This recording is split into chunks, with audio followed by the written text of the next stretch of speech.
Hello everybody, welcome to the Wonky Ankle, where I talk about electronic music, both new and old. And today is a Patreon request from IM9991000. I'm talking about Michele Mercure, Eyechant. Michele Mercure is an independent producer based out of Pennsylvania, and there's really not a lot of information about her out there that I can find. But here's what I've picked up on from just kind of looking around the internet. Apologies in advance if I get something wrong.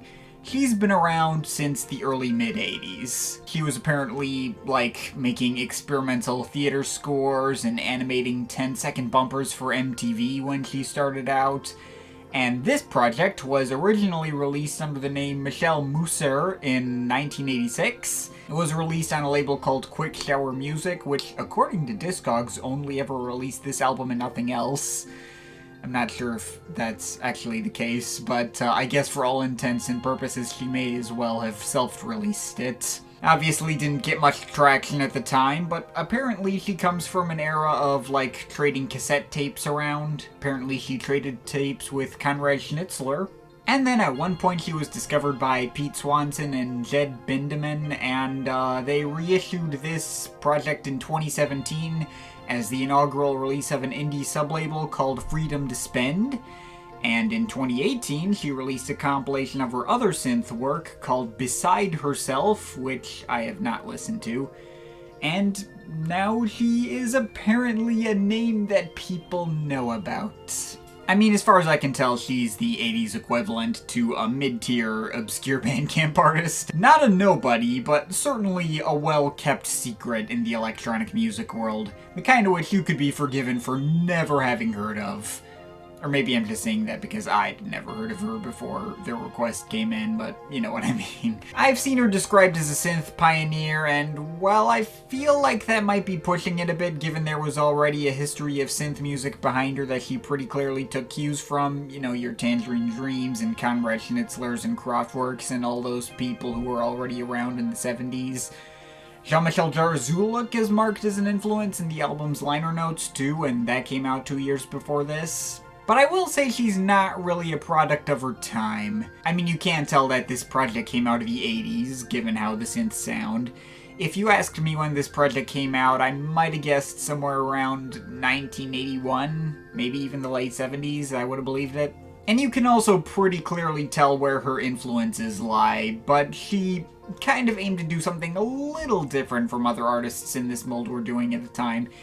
Stripping things back, going for a much more minimalistic approach. She does not sound like Jar much at all. If she resembles anything of his, it'd be more like his Deserted Palace project from 1972, before he broke out or became successful, albeit with better production than that thing.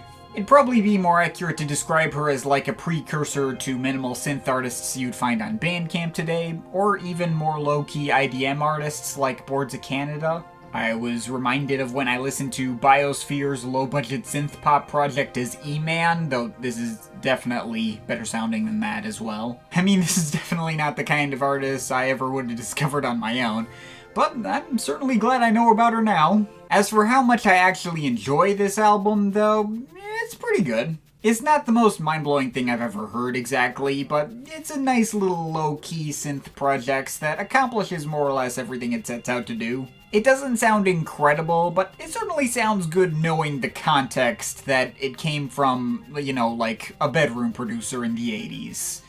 Almost literally, she put the whole thing together in her home, apparently, save for mixing and mastering, which was handled later. Kinda just gotta take it for what it is, but I did definitely enjoy it. It's cool. May as well talk individual tracks then. I will admit we do kinda get off to a bit of a rough start with the opener Tour de France Day 2.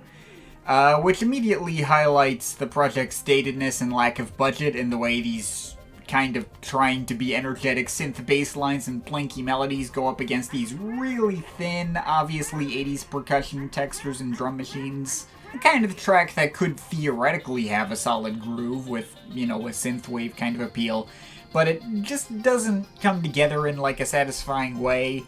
The 909s, or I think they're 909s, don't quote me on that. They're weirdly low mixed and put way in the background.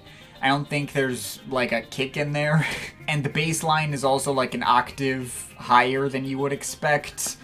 I mean, the melodies are good, the synth textures sound nice, but it all just sounds a bit too cheap and thin for its own good. Though thankfully I think that's the lowest point on the project. Like, the next track, In the Air, does a much better job of capturing the project's appeal. All these xylophone-esque synths building up several layers and other bright melodies flashing over them, and the beats underneath are much more sparse, just they're more for texture than they are for driving any sort of pulse. The mix is a lot more satisfying this time around. This project also has its fair share of more experimental moments, as seen on the almost tribal tones of The Intruder. Not much more to that one besides these thumping and sparse tom drums and barely present synth whistling, and there's some seagull and wolf howling sound effects thrown in there for good measure, though at the end the whole mix gets cut off mid-beat as this kind of like just crashing sound just abruptly stops everything in its tracks. I mean, it's got some interesting ideas, again has that sort of deserted palace appeal as this little almost novelty synth vignette. But Mercure does occasionally want to get a bit more ambitious, and so we get tracks like 100% Bridal Illusion, a much more sprawling track at just under 8 minutes, and kind of a more, like, continually evolving structure with, like, a whole bunch of different sections. Like, the beginning has these synthesized shaker sounds and various wedding-themed vocal samples going up against these synth melodies that climb up and down and sound a tad disorienting next to each other, getting some vibes that remind me a little of the opening track to Kraftwerk's Ralph and Florian, until it fades into a different section with organ-like textures and kinda screechy, voice-like synths. Another part where these 808s just kinda randomly sound off all over the place without any coherent groove or melody forming for a while, though a groove does eventually form in an odd and frantic way, and then it returns to the organ-y section from the beginning with this pitched-down baby crying, I guess, and other parts. Very strange track, and some parts can get a little harsh sounding, but the whole thing definitely has a lot of cool ideas to offer and makes the most of its length. Pretty impressive stuff, I will say. And there's the title track, which is much more simplistic, nothing more than basically a sample of a woman saying the word I, getting pitched up and down and forming a melody, like a proto-YTPMV. Not much going into it, but the melody is definitely one of the catchier in the bunch. On the second side of the album, there's 3 more tracks that are all a bit on the longer side. A lot of the previous tracks were only like 2-3 minutes each, but these are a bit meatier, 5, 6, 7 minutes. Dream Clock starts out as mostly atonal ambience and weird synth sound effects, kind of bouncing all over the place, save for a really subtle flute-y melody peeking through the mix. But eventually a more coherent synth bassline is introduced to give the track some more pulse, and the track slowly builds up and takes shape around it. Pretty interesting track, good stuff. Then there's the 7.5 minute Proteus and the Marlin, which, that's a weird one. Mainly centered around a spoken word piece from Mercure that I suppose the title describes, but doesn't exactly do justice. I don't even know what to make of the story she tells. Meanwhile, there's like these really minimal synth washes and ocean sound effects and reverse vocal snippets underneath. Maybe some Laurie Anderson influence here, I don't know. There are some stripped back ambient melodies introduced around the halfway mark that are nice, though. Not a bad track at all, just, you know, a weirder one. I do quite like the album's closer, though, Too Much, which is, in a lot of ways, a more satisfyingly executed companion to the album's opener. The drum machines are still really thin and more placed in the background, but the bass lines are deeper, the synth pads and licks on top are thicker and warmer, too. Even got some little guitar licks and various vocal samples in there, too. All forms a pretty smooth groove that finishes the project in a satisfying way. So yeah, that's Eyechant. Certainly a relic of another era, but undoubtedly an interesting curiosity that I'm glad I was made aware of its existence. It feels like a forgotten historical artifact. Obviously, as I've said, pretty direct comparisons can be made to other synth pioneers, both of that decade and the decade previous. It's clearly dated and very low-budget stuff, but even so, Mercure was definitely able to form her own distinct identity even in the context of this particular scene. And this project does sound better than many of the projects that it directly reminded me of from years previous. Not much else to say. It's an interesting little overlooked tidbit of electronic music history.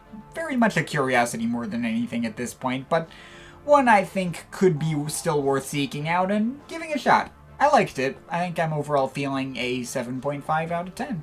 But of course, this is just my opinion. You can feel free to disagree with it, but I'd like to hear your thoughts, so leave the comments in the comment thing down there. Shout out to my Patreon supporters. They're awesome people. You want to add yourself to that list or make me a review, something linked to my Patreon is in the description.